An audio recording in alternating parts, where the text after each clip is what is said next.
Let me holler at you, G's, real quick, because Tyler, the Creator, dropped the ill-ass deluxe album, right? Mm-hmm. What was it, 7 more tracks than he usually... It was the deluxe of Call Me If You Get Lost, and it was 7 tracks that he added. One of them is a small like interlude.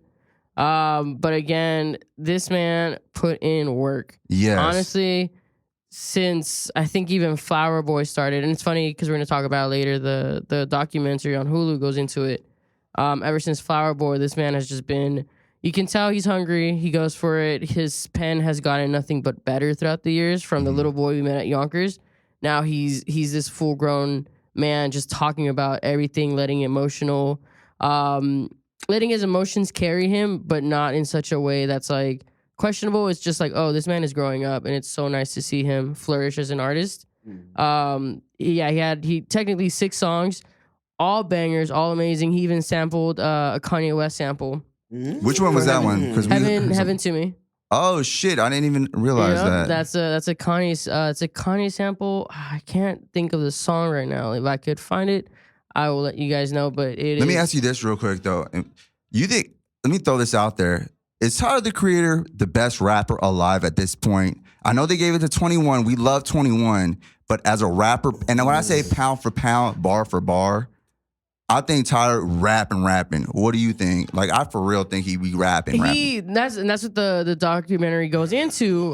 Because when he started, everyone didn't really take him serious because he was like, just saying off shit, just just wilding out with Odd Future. Yeah.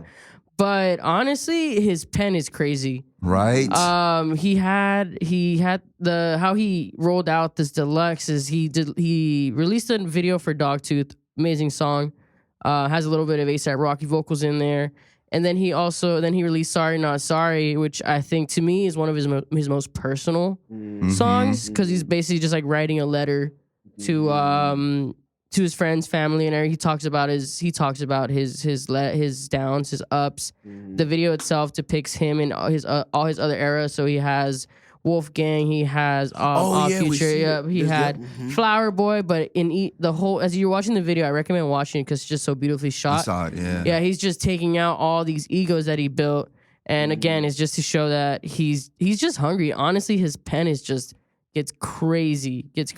I think his pen is the best in the game right now. So when I say best rapper alive, I think Dirk up there, there's a lot of rappers who could be put in this conversation. I'm putting him in that conversation because of the pen, because we know it's his pen. And again, I'm not hating on nobody who raps and it's not their pen. I know you're a musician. I know you're a performer. But we know when Tyler rapping that it's his pen, right? It's so personal. And we're accustomed to his bars. I remember when he dropped Yonkers, when it first came out, I was like, shit, this is new. Even then, when he was rapping the wild shit, like, it was lyrical, It was bars. I feel like he is probably like, as far as most rapping, the person who says like the most craziest shit, it's been him. And then before that was Eminem. Ever since, it hasn't been none. But it's to say is the best rapper, like, alive, nobody has surpassed Drake since. Yeah, when I say that, it's mainly when I'm trying to say new rappers, because I remember when Wayne said it originally, and that's when it's all originated from, right? When Wayne was like, I'm the best rapper alive since the best rapper retired. And even at that point, Hov, Jay-Z would have had it, right? Yeah. So it's mainly, I think that title goes, it's like the newcomers. Not newcomers, the younger generation. Well, but at that time, Jay was retiring, though. Like, he was basically like, all right. And then Wayne ran with it. Drake is right down the street. He present as ever. No, that's a good fact. You know what I'm saying? Love Drake. Once he steps like in the back and then like, all right, you know what I'm saying? Whoever we're gonna throw on. That's 100. Like, I respect that because I really do fuck with Drake, and I would say he's the best. Like, I would say Wayne is the best rapper alive still, but Wayne's pen goes crazy. Yeah, Wayne's pen goes crazy. And it's still like, bro, he's hit a second win because the last 3 or 4 years, it's just been nothing but heat. Yeah. Like, I think he heard the talk. He just did a remix. I forgot which song.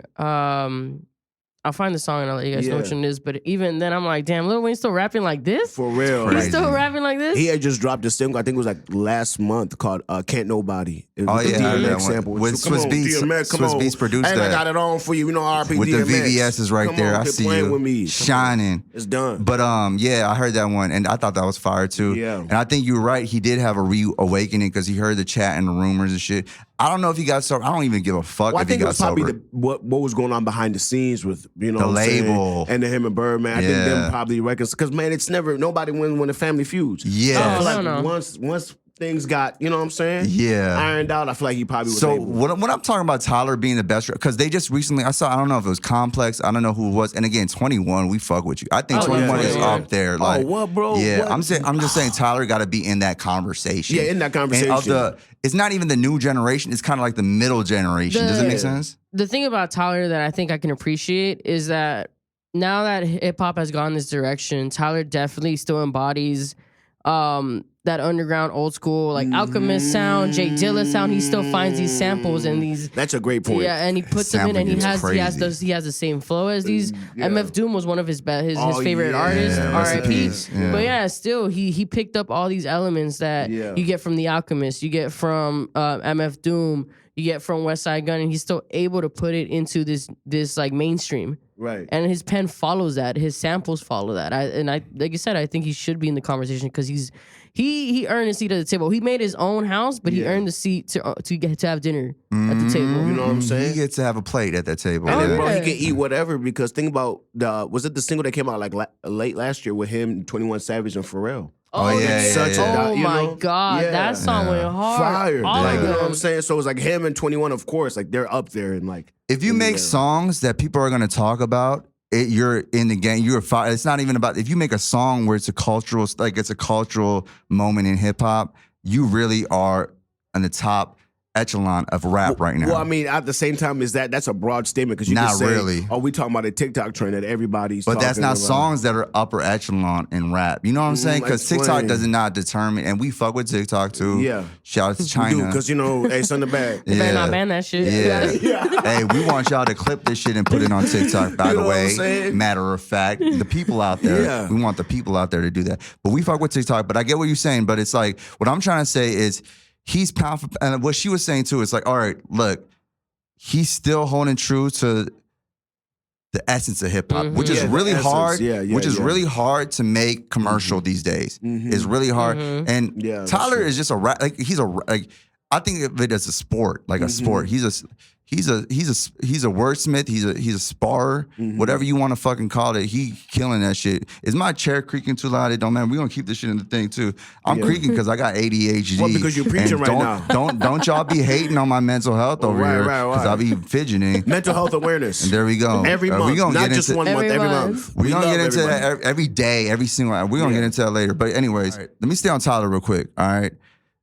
When he be rapping, right, he don't use no auto-tune. And I love auto-tune. Let's not get that out twisted. But he rap.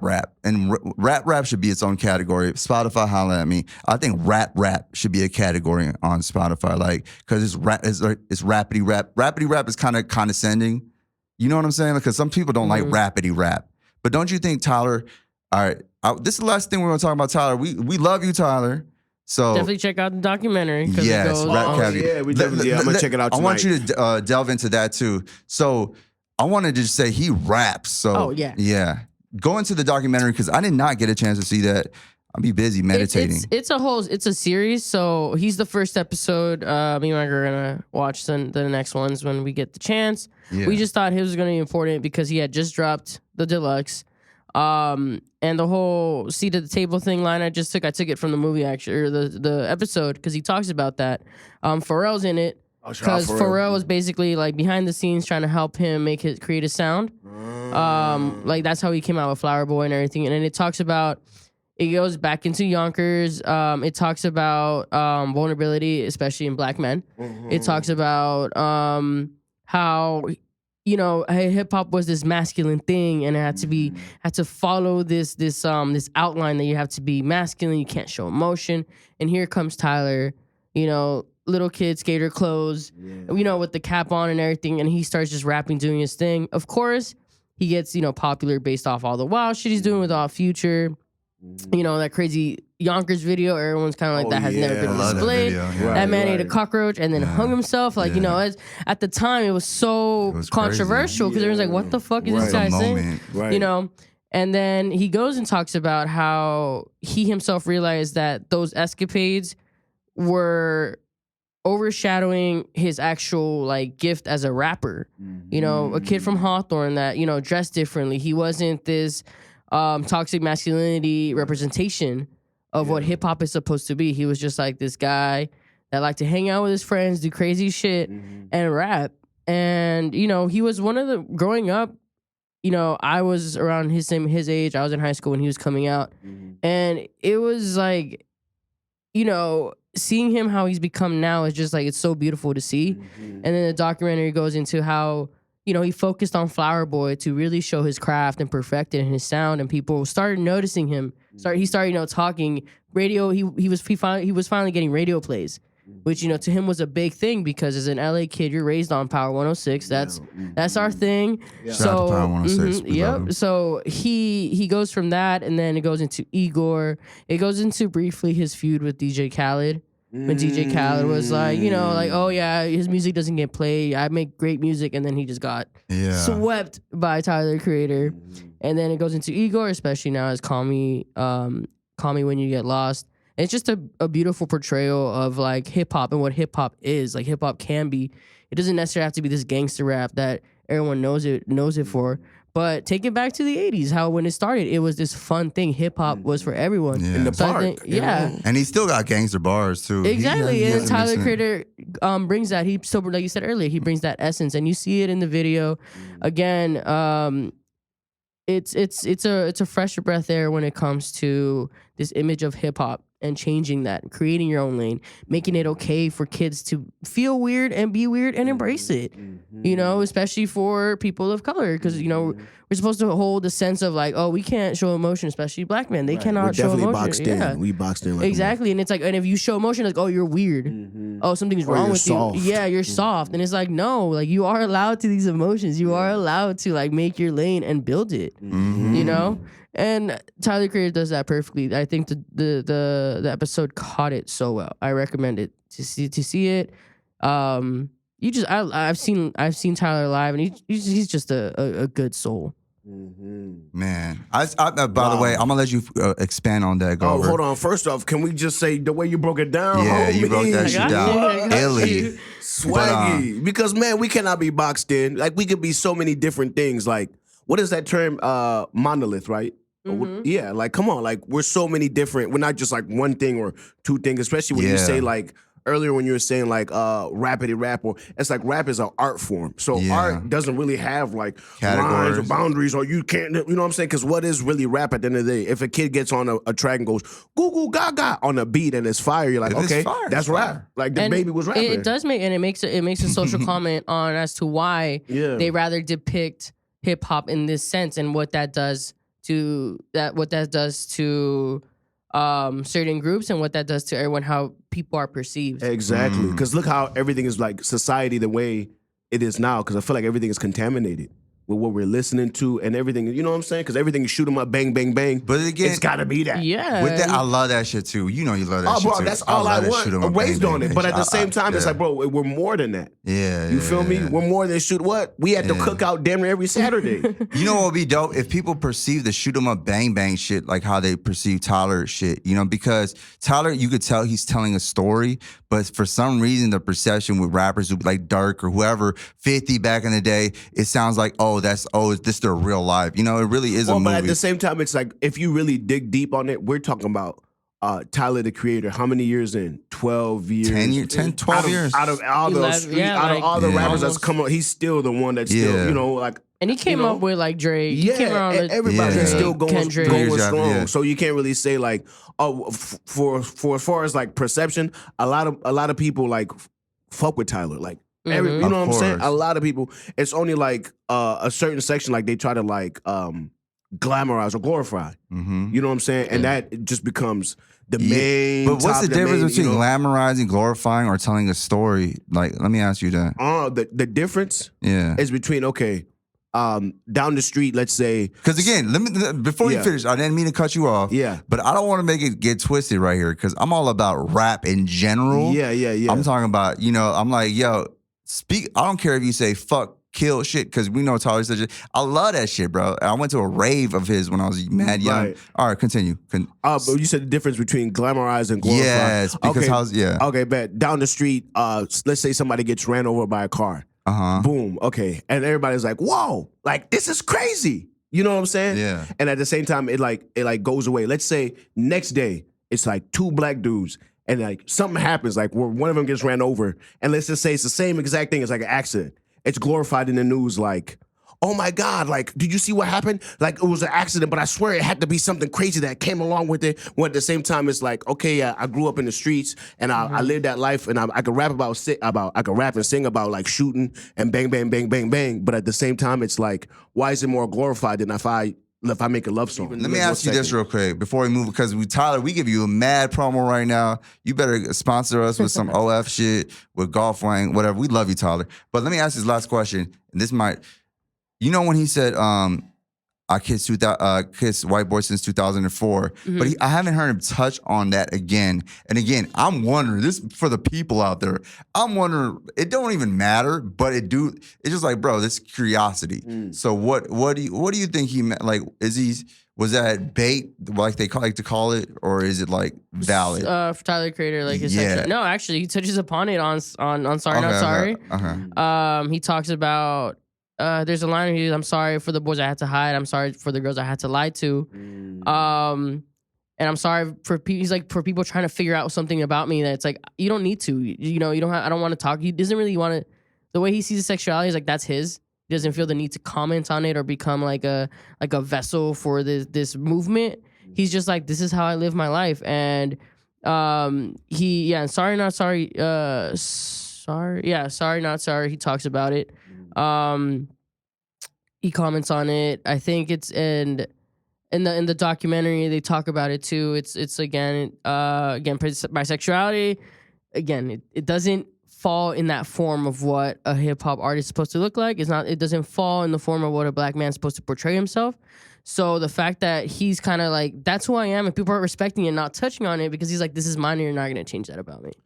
I think that's the key to confidence. That's the way he carries himself is a key to confidence. So all you kids out there, so all you teenagers out there who are not comfortable with yourselves, the way you carry yourself is how the other people are going to portray you. If you believe in yourself, everybody else is going to believe in you. You aren't what you want. You are what you attract. So whatever you want to attract, you got to be it. You want to be weird? Be weird. That shit is fun. Weird. That shit is fun as fuck. Live it and love it. And so it's just, that's all I want to touch upon that, because everybody be asking questions about that. And sometimes people don't, they talk about, the bait. I don't think he baiting. I think he's being authentic. And again, if you don't want to talk about it, that's true to himself. He doesn't have to talk about it. He's being an artist. That's why a lot of rappers don't do interviews nowadays, you know, because everybody's too into it. And it's like, nah. You're going to ask So I wanted to touch upon it to explain why rappers don't do interviews, because you want to talk about wild shit when you don't need to be talking about that. Moving forward, because this is a show and this is a podcast. Sorry, can I just say one more thing? Yes. Igor, he goes way I know into, that. I remember that. Yeah. Quickly, top 5 artists. What's up? All right, quick, you go first. Kendrick Lamar, J. Cole, Tupac, Bad Bunny, and MF Doom.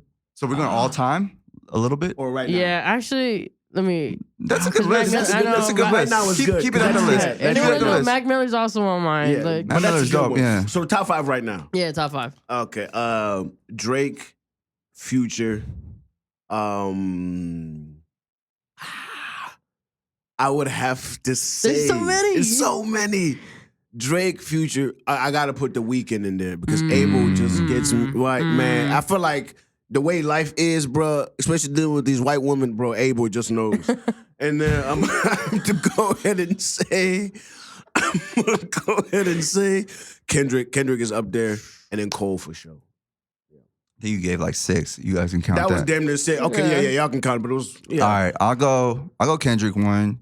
I'll go Wayne, still relevant. Wayne, see, there's so many. There's so many. I'll go Lil Baby. I'll go, that's 3 so far, right? Drake is definitely still relevant. That's 4, and 21. Oh. Can you do something for me? Hey, you know what's crazy though? Tyler got to be up there too. So, bro, I'm saying, see, Tyler's so different. Tyler's so different. So many. He's so out of the box that he gets left off a lot of lists, which ties it all back around to. It's just so many. Just Tyler, like, we love just you, like bro. J. Cole said, goats can coexist. Yeah. The greats can coexist. The greats man. can coexist. Because There we Lil go. Uzi. Yeah, Yeah, Uzi, Uzi everyone too, in their own Uzi. lane. Come just- on. Yeah. Tasty Tuesdays.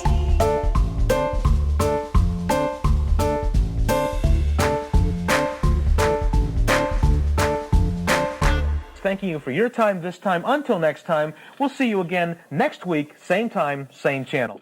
This is the Rockwell Podcast. Tastemakers Tuesdays, you feel me?